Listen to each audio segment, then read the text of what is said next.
प्यारे बच्चों, आज हम कक्षा 7 की गणित की वर्कशीट नंबर 3 करेंगे। वर्कशीट नंबर 3 बच्चों, आंकड़ों का संगठन। आंकड़ों के संगठन के बारे में स्टडी करने वाले हैं। अब तक हमने जाना आंकड़े क्या है तथा किसी विशिष्ट जानकारी के लिए आंकड़े आंकड़े क्यों इकट्ठा करते हैं। आंकड़ों द्वारा उचित ढंग से जानकारी प्राप्त करने के लिए उन्हें व्यवस्थित और संगठित करना आवश्यक है। तो आइए जानिए आंकड़ों का संगठन। कक्षा 7 के अध्यापिका जानना चाहते हैं कि उनकी कक्षा के कितने विद्यार्थी व्हाट्सएप ग्रुप पर कार्य पत्रक हल करके भेज रहे हैं। इसके लिए उन्होंने सप्ताह के हर दिन कार्य पत्रक भेजने वाले विद्यार्थियों की संख्या इस प्रकार लिखी: 35, 33, 35, 46, 29, 46, 32 और 38। तो बच्चों ये है आंकड़े। फिर ये जानने के लिए कि किस दिन कितने विद्यार्थियों ने कार्य पत्रक पूरा किया, कुछ इस तरह आंकड़ों को संगठित किया। सोमवार को, मंगलवार, बुधवार को 46, वीरवार को 29, शुक्रवार को 46, शनिवार को 32, रविवार को 38। अध्यापिका को पूरे सप्ताह में प्राप्त होने वाले औसत कार्यपत्रकों की संख्या को विभाग को भेजना था। अतः औसत जानने के लिए अध्यापिका ने पूरे सप्ताह के कार्यपत्रक को जोड़ा व 7 हिस्सों में बांटा। इस औसत आंकड़े को हम माध्य कहते हैं। माध्य निकाला आंकड़ों का योग बटे आंकड़ों की संख्या। इनको सबको जोड़ लिया और 7 से भाग दे दिया तो 37 इसका माध्य आ गया। कैसे निकालते बच्चों?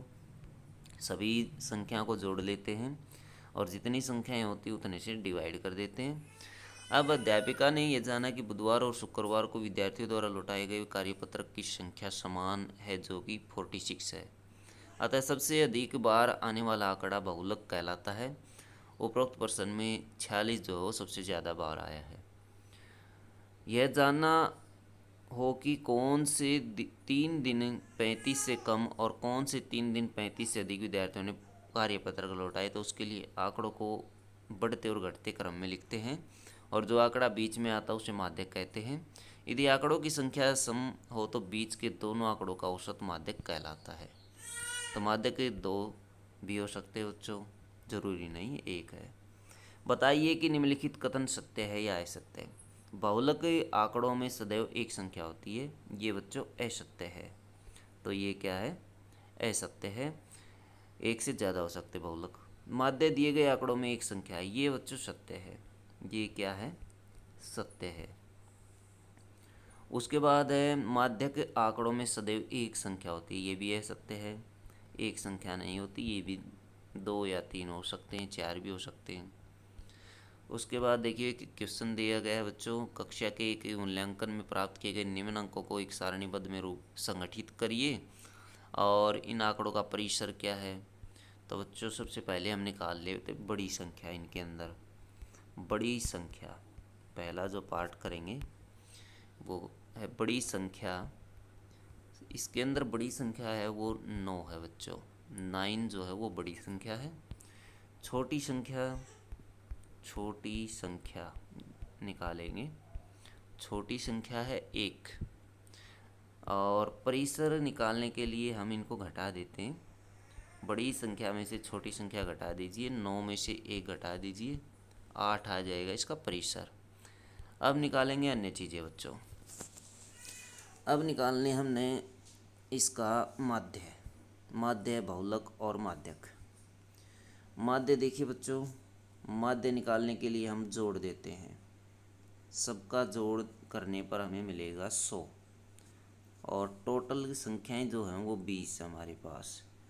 20 से ये कट जाता 5 के ऊपर, 20 पंजा 100, इसका माध्य जो है वो 5 आ जाता है। अब हम निकालेंगे बहुलक।